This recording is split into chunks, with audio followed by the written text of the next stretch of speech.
আসসালামু আলাইকুম। আশা করি যে যেখানে আছেন সুস্থ আছেন। সাইফ হাসান পুরো বিপিএল যার ব্যাট একেবারেই হাসেনি, সেই সাইফ হাসান অবশেষে অদম্য কাপে এসে নিজের জাত ভালোভাবেই চিনিয়েছেন।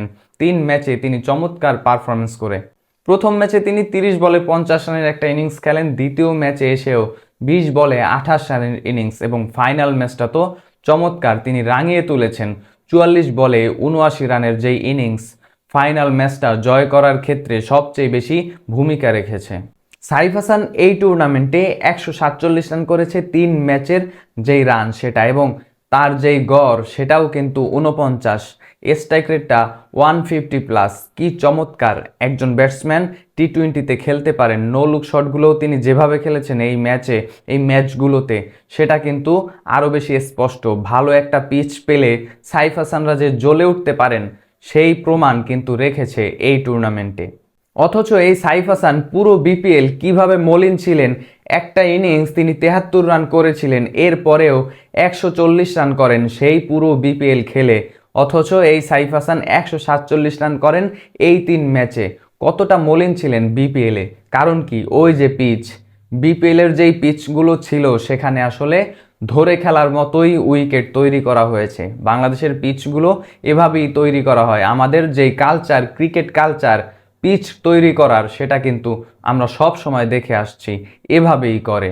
কেননা টি-20তে সাইফ হাসানের আবির্ভাব বাংলাদেশ ন্যাশনাল টিমে এশিয়া কাপেই ঘটে, এবং সেটা যখন দুবাইয়ের মাঠে, আবুধাবির মাঠে খেলেন সাইফ হাসানরা, সেখানে যখন তিনি চমৎকারভাবে ব্যাটিং স্টাইল শৈলী দেখিয়েছিলেন, সেই সাইফ হাসানকে নিয়ে অনেকেই বলেছিলেন, আমরা যারা মেতেছি সাইফ হাসানের প্রশংসায়, সাইফ হাসান খুব ধুম করে এসেছেন, চট করে আবার চলে যাবেন। কিন্তু সেই সাইফ হাসান নিজেকে এখন পর্যন্ত ধরে রেখেছেন।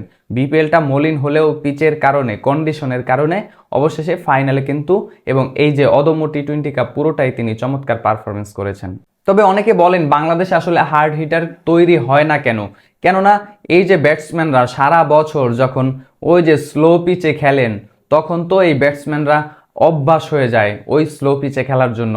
অথচ এদের ক্যালিভার রয়েছে, ভালো পিচ পেলে চমৎকার ব্যাটিংটা তারা হার্ড হিটিং করতে পারেন। কিন্তু আমরা অভিষেক শর্মাকে দেখছি এবং সূর্যকুমার ইয়াদাবকে দেখেছি, যারা হার্ড হিটিংয়ে চমৎকার শৈলী দেখিয়েছেন টি-20তে, অথচ তারা কিন্তু পুরো বছর এভাবেই কন্ডিশনে খেলে আসেন। কিন্তু বাংলাদেশি প্লেয়াররা সেই সুযোগটা খুব কমই পান। বাংলাদেশের বেশিরভাগ খেলা মিরপুরের ওই যে কালো পিচটাতেই হয়। চট্টগ্রাম কিংবা সিলেটে খুব বেশি ম্যাচ হয় না, এবং 4 নম্বর পিচটাতেও মিরপুরের ওভাবে খেলা দেখা যায় না। এজন্যই মূলত আমাদের প্লেয়াররা নিয়মিত ওই যে ঠেকিয়ে খেলার যে অভ্যাস, সেখানে অভ্যস্ত হয়ে পড়েন। মানুষ তো অভ্যাসেরই দাস, এবং সেই জায়গাটাতেই বাংলাদেশের প্লেয়াররা আসলে আটকে যান। যখন এই ধরনের পিচে খেলে খেলে অভ্যস্ত হয়ে যান, ঠিক সেই সময়টাতে যখন ওভারসিজ কন্ডিশনে ভালো পিচ পায়, সেখানে আসলে নেগোসিয়েশনটা হয় না, ব্যাটে বলে আর করতে পারেন না, হার্ড হিটিংটাও হয় না, এবং ব্যর্থ হয়ে ফিরে আসেন। আর সমালোচনার ঝড় ওঠে, বাংলাদেশের প্লেয়াররা হার্ড হিটিং করতে পারেন না। আসলে যে তারা পারেন এই অদম্য টি-20 কাপ সেটাই প্রমাণ করে। তবে ভক্তদের আশা থাকবে সাইফ হাসান তার এই চমৎকার ক্যালিভার এবং তার এই যে পারফরমেন্স, ফর্ম তিনি ধরে রাখবেন, ন্যাশনাল টিমে অনেকদিন তিনি সার্ভিস দিবেন, সেটাই এখন ভক্তদের চাওয়া। কমেন্ট বক্সে আপনার মূল্যবান মন্তব্য অবশ্যই জানাবেন।